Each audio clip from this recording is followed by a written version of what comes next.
we're gonna get to our favorite segment of the podcast. You know what it is. Let's get ready. Reaching for the stars. So I want to hear from y'all what is right about this video, if anything, and what is wrong with this video. I ain't fornicated, flirted, touched myself, picked up a toy in 365 days, because this is the longest I've ever gone without doing that. And your initial thought is probably like, damn, or as a fellow Christian, you're like, yes, praise the Lord. Or you think I'm absolutely insane. Either way, it's my journey, not yours. And while I'm not here to force purity down your throat, I want to talk about how life-changing and how healing it is turning away from your lustful desires. Because in all seriousness, lust has a lot of us in a chokehold, and it's not cute. It's not sexy. It displays nothing but a lack of self-respect, self-worth, and dignity you have for yourself and your body. And that's not to shame, but it may be time to sober up a little bit. I want to help you, not hurt you, because my love, you need some more self-control over your body. Crashing out over PP needs to stop. You setting yourself up on a platter to be used and abused every time. You're better than that. And again, this is the longest I've ever gone. So I'm telling you, it's possible. And you can take your purity seriously. So let's spend some time talking about this. So the first thing I want to say is, this is why I don't want to be fellow Christians with none of y'all. Exactly. Because don't call Don't call as a me fellow Christian and then say what you think I'm gonna say. I don't want to be fellow Christians with none of y'all. I mean, kudos to you, girl. If you didn't want to have sex for 365 days, that's your business. But what they got to do with me? Exactly. Why are you forcing that onto other people? That ain't got nothing to do with me. You could talk about your experience and how that was helpful for you without pushing your agenda on how we all need to be free. We all need to be loosed. We all need to be all these other types of things. Because how do you know I'm in bondage? How do you know I'm not already free? How do you know I've not already dealt with all of the things and I'm not actually engaging in sex from that perspective? That might be where you were at. Yeah. Now, the other side of the coin is, there's too much of anything can be bad. We can all get addicted to anything, but that's not what you're talking about. Right now, you're trying to convince us that we need to stop having sex because you have internalized purity culture and you're trying to take it all the way to the edge without jumping over and talking about addiction. So it's like you're trying to cover it up in all of these little cutesy little church girl sayings, and that's not actually what you mean. So either say what you mean or shut up. And my first response is, girl, bye. Okay, girl, bye. So I'll say first and foremost that something she got right was standing 10 toes down on the way that she navigates sexuality. Okay, you get to decide to navigate sexuality in whatever way suits your fancy. Okay, if you don't want to touch yourself, if you don't want to touch nobody else, that is your prerogative. Okay, but to try to draft me into your carceral Christianity is a hard no. Carceral? Wait a minute. I should have told y'all he graduated from Harvard, y'all. I'm sorry, we ain't here with these brainiacs. What is carceral? It's like, I refuse to deny myself pleasure, presuming that somehow give God pleasure. Now you just said a word right there. Now wait just a minute.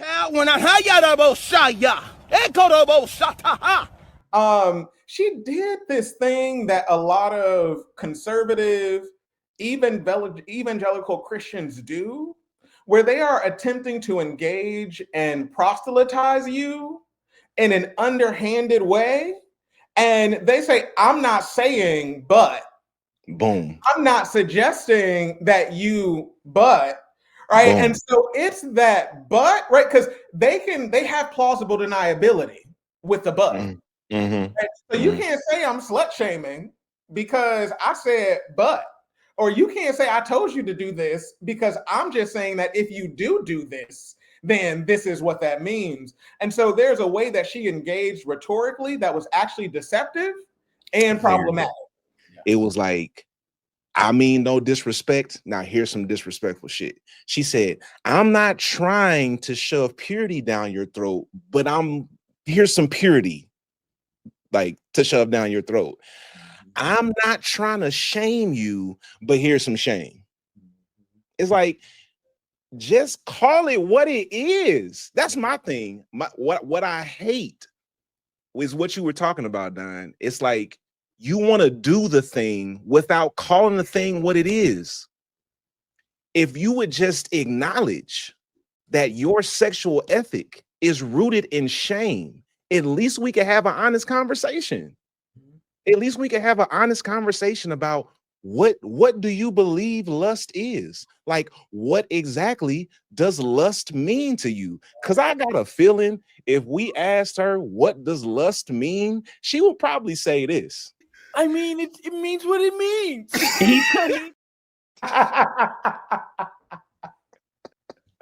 I love that video. Because it's like you're being bound by your lust. If you're saying that my natural sexual desires are some type of unhealthy lust, then that's just a difference in belief that we have. And we can acknowledge that. I don't believe that. I don't believe my natural sexual desires are rooted in some type of sinful lust. That's a part of who we are. And what happens is you get, because a lot of us, we got a lot of this messaging when we were kids. And then when our bodies started responding in natural ways, we felt shame about how our bodies naturally responded. Like, oh, I'm not supposed to have this woody. I'm not supposed to have an erection. So something is wrong with me. No, it's a part of how we're made. So like that part always gets to me, that I'm not saying this, but I'm saying it anyway. That type of thing. Let's just call it what it is.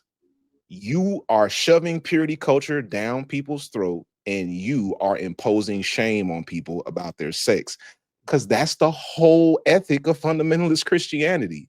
And it doesn't matter how nice you say it. It's still it doesn't matter if you call us love when you say it.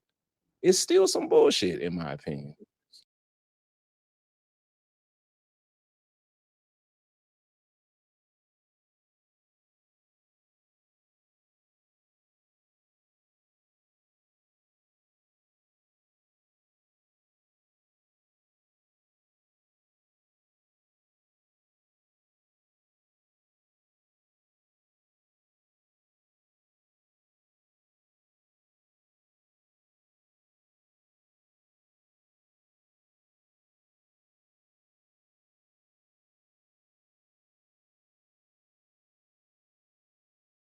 Where are my asexual people at in this conversation? Where are my demisexual people at in this conversation? Where's the rest of the community if all you talking about is depriving yourself? What if I don't have these desires anyways? What if I don't actually think, what if you're not mentally stimulating to me, nothing about you makes me want to have sex with you in the first place? If I haven't been mentally stimulated in some other kind of way, and I don't want to have sex, or if I don't find you, some other kind of attractive, where do we don't leave room for any of these types of people in the conversation and the diversity of expression that comes because in you figuring out who you have are, what you more like, than and how one you're sexual aroused, partner, perhaps, to make people feel like, oh, well, right, something must be wrong with me because she talking about she got to do all you, this suppression, as a result, have and low self-esteem, staying away from Yeah. lust. or I didn't, you as I a didn't result need, I are didn't feel like I being had nothing taken that needed to be advantage suppressed in the of, or first your place. body We try to put is being everybody in a used. box, And and so feel like there's there's this only automatic one assumption way of a lack in of order agency to, and one way to express autonomy our over sexuality, one's and that's body, not true. So right? This these language, one right? Yeah, Of body one fits all count, videos just leave right? out Which is so many. absurd, right? One of Like, the but other one's things body that count, I don't right, like about this is video equivalent to their is level of her sluttiness, equating right, or the number equivalent of to their sexual partners you level of have with freakiness, your own or sense of equivalent to self-worth. their sense of worth. Like, all of this is absurd. It's fake. It's not real. Like this is why, like, it's absurd. And so for me, the ways in which she's essentially lifting up somebody's body count, the number of people someone has sex with, to equate it with self-worth, that gets me every time. Because, like, as Tierney mentioned, and I think this is a really good point, like, not only are people creating these sort of paradigms or norms around, like, the number of partners you are able to have, right, as it relates to, like, who you're with at one time, but they also are saying, like, not only are we concerned with who you are with at one time, we're also concerned with how many people you are having sex with at one time, right? You aren't just saying that monogamy is the only way, right? You're also saying that if I decide to have a threesome or a foursome or an orgy, right, then my body count is through the roof, child. And I really don't respect myself at all. I really don't know who I am. And that's just absurd. You going to hell. You going to hell. You going to hell if you're doing that stuff.